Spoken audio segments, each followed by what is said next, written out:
গল্প জমা দিচ্ছেন ভাই, শুনে বললাম গল্প শুনলাম তাই নাকি? বাহ! কিন্তু মোহন ভাই, অনুদানের টাকা দিয়ে তো সিনেমা কখনোই শেষ করা যায় না। আরে প্লিজ। ওনারা নাচ করতেন, আর হচ্ছে ছোটবেলা থেকে আমি আমার দাদা দাদি নানা নানির কাছ থেকে পুঁথি শুনে শুনে বড় হয়েছি। তোমাকে কফি ছাড়া অন্য কোনো কিছু খাওয়াতে পারবো না। কেন? তুমি তো বলেছিলে আর অনেক কিছু খাওয়াবে। আর দুষ্টুদের চিত্রনাট্য অনুযায়ী লোকেশন খোঁজা হচ্ছে। আমরা এমন একটা লোকেশন চাই যাতে সিনেমা দেখতে গিয়ে আপনারা ভুলেই যান যে আপনারা থিয়েটার। আমার এত ভালো একটা গল্প, এত ভালো একটা গল্প আমি কোনোভাবেই নষ্ট হতে দেবো না।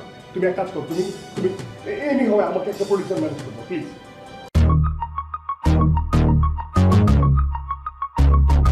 সব সময় শুধু অপমান আর অপমান।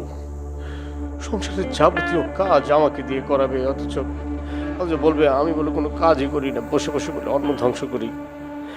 মাঝে মাঝে মনে হয় তুমি আমাদের বাসায় ঘর জামাই থাকো, কিন্তু তুমি তো আম্মুর আর আপুর ব্যাপারটা জানো। ওরা চায় দুলা ভাইয়ের মতো আমার হাজব্যান্ডও আমাদের বাসায় ঘর জামাই হোক। তো বিশ্বাস করো, আমি চাই না, আমি মোটেও সেটা চাই না। মেহেদি প্লিজ। আপনি যুদ্ধ করছেন নাকি? আপনি কি যুদ্ধ করছেন? কি করছেন? না, কি করতেছিলাম? তোমার হাত খালি কেন? খালি হাতে ফিরবো না তো কিভাবে ফিরবো? হ্যাঁ, তোমার না বাজার করে নিয়ে আসার কথা? বাজার কোথায়? কেন আমি কেন সবসময় বাজার করবো? আমার কি দায় পড়ছে নাকি? তো সমস্যা আমাদের জন্য। তুমি জানো না দুলাভাই কেমন মানুষ।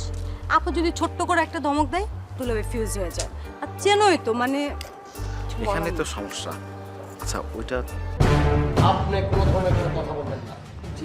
এখানে আমার সাথে জেনির সাথে কথা হইতেছে, আমরা স্বামী স্ত্রী। এখানে আপনি আলগা নাক গলাতে আসবেন না। এই, তুমি কিন্তু বেশি বেশি। হ্যাঁ, আমি বেশি।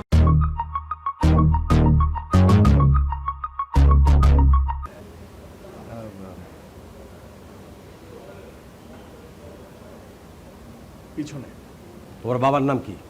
আমি ওদিকটা চিনি। বাবা, বাবা ট্রাই টু আন্ডারস্ট্যান্ড। দেখো, তুমি যেভাবে চিন্তা করছো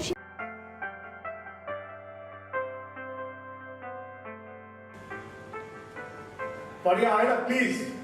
আসছি 2 মিনিট। সে তাড়াতাড়ি নিয়ে আয়। ঠিক আছে, বল তো সত্যি কথা। আরে আশ্চর্য ব্যাপার তো, এত ঝাড়াঝাড়ি করছিস কেন? এমনি বস সারাদিন আছে, ঝাড়াঝাড়ি করছে, আমাকে কোন কাজটা জমা। বস তোকে ছাড়ছে? কোন ভাবে বসছে? তো সকালে সন্ধ্যা তোকে ঝাড়া উচিত।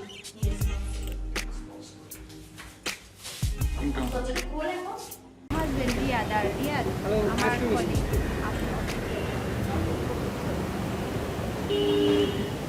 তুমি কি বাইরে যাচ্ছ? আপনার চলো, চা খেয়ে যাবা। তুই আমাকে কনসিডার করবি, আমি তোকে কনসিডার করব, ঠিক আছে? বাচ্চাদের মতো একদম ঝগড়া করবো না। আচ্ছা, আমাদের উচিত না একটা ভালো কাহিনী ডাক্তার দেখানো? আমরা একটা ভালো কাহিনী ডাক্তার দেখাবো, ঠিক আছে? ডাক্তার যেভাবে আমাকে চলতে বলবে আমি সেইভাবে। ওটা আসলে তুই নিতে পারবি না। না, রেসপন্সিবিলিটি তুই নিতে চাস না।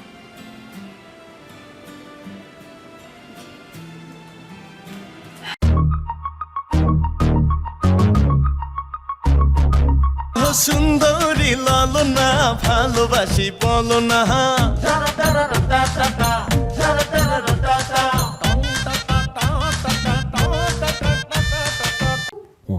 একদম চুপ, একদম এখানে দাঁড়া থাকবেন। খাওয়া দাওয়া করেন, খাওয়া দাওয়া করে চলে যান। এই, তুমি একটু রাগ করো না। তুমি রাগ করলে তোমাকে এত সুন্দর লাগে, এত ভালো লাগে। আপনি আমাকে পৌঁছে দিয়ে আসবেন। আপনি বুঝতেছেন রাস্তায় কেউ দেখলে কি হবে? আরে মানুষ তো বুঝবেই না, আমি তো তোমার দূরে বসবো, কেউ বুঝবে না। না, কেউ বুঝবে না। আপনি ঘন্টার মধ্যে অন্য ব্যাপার। আরে কি বলে, মাথা খারাপ নাকি? তারপরে সব শুদ্ধ লোক তোরে ভালোবাসবে? হ্যাঁ, জেলাস, হিংসা লাগে। আরে কি বলে? সবাইকে দিলে মিরপুর উত্তরায়, আর আমাকে দিলে স্বপ্ন ধরায়। পানি খেলেন ভাই। আমার প্রেম মিথ্যা না, আমি প্রেম নিয়ে কোনো চিটিংবাজি করিনি, আমি অনশনে আছি। তুই গেলে কি খাস? ফালা এগুলো সরা ভাই। সুইসাইড অ্যাটেম্প নিছিলেন, ওরকম সুইসাইডও করতে পারেন। আমি কি সারা জীবন গিল্টি ফিল করবো যে আমার জন্য একটা ছেলে মারা গেল? তখনও তো শান্তি নাই। আপনি কি করবেন? মরার পরে ভূত হয়ে আমার স্বপ্নে আসবেন। আমি আপনাকে প্রতিদিন স্বপ্নে দেখবো?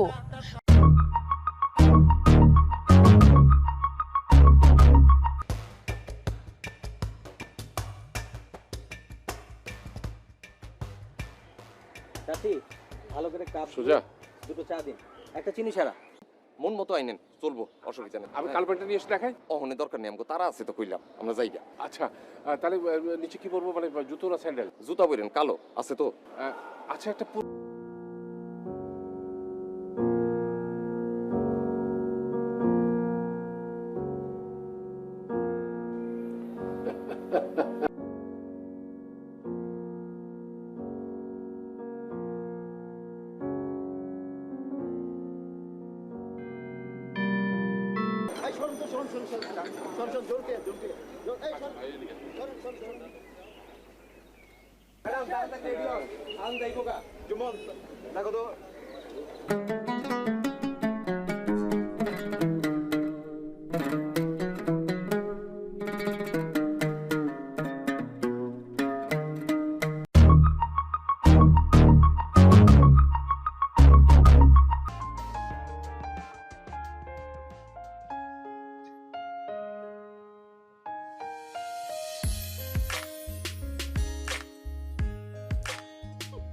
বাতাস ছাড়াও পড়েছে।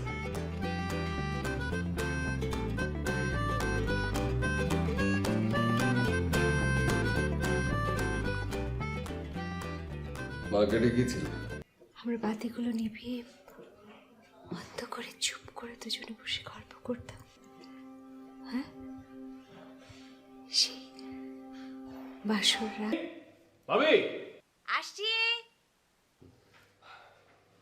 দেখ সিদি, তোর কাছে একটা কাজে এসেছি, শুনলে আবার রাগ করিস না প্লিজ। অনিদা করার অভ্যেসটা তোর গেল না। এই তো রাগ করলি। তুমি বেশি জ্বালালে যাতে সা করে উড়ে যেতে পারি।